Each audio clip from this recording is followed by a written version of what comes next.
Reshma. Pattikkad face readymade shop എന്ന സ്ഥാപനം 10 വർഷമായിട്ട് നടത്തി വരികയാണ്. ഇന്ന് ഓണത്തിൻ്റെ പുതിയ കളക്ഷൻസ് ടോപ്പുകൾ കാട്ടാനാണ് വീഡിയോ ഇട്ടിരിക്കുന്നത്.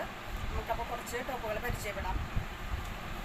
ഇത് പുതിയൊരു ഐറ്റമാണ്. ഇതാണ് 750 രൂപ വരുന്ന ടോപ്പാണ് കേട്ടോ. ഇത് സ്ലിറ്റഡ് ആണ്, ലൈനിങ്ങോട് കൂടി വരുന്നുണ്ട്. 3/4 സ്ലീവാണ്. ആ സ്ലീവിൻ്റെ അറ്റത്തും വർക്കുകൾ വരുന്നുണ്ട്. നല്ല അടിപൊളി സ്റ്റിച്ചിങ് ആണ് കേട്ടോ. നല്ല ഫിനിഷിങ്ങോട് കൂടിയിട്ടുള്ള വർക്കാണ് ഇതിൻ്റെ കേട്ടോ. ഇത് മീഡിയം തൊട്ട് XXL വരെ നമ്മുടെ കയ്യിലുണ്ട്.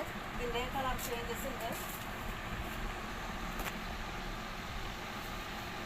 ഇതിൻ്റെ കളർ ചേഞ്ച് വരുന്നത് പറഞ്ഞാൽ നല്ല ലെങ്ത് ഉണ്ട്, നല്ല സ്റ്റിച്ചിങ് ആണ് കേട്ടോ. സൈഡൊക്കെ നല്ല പെർഫെക്റ്റ്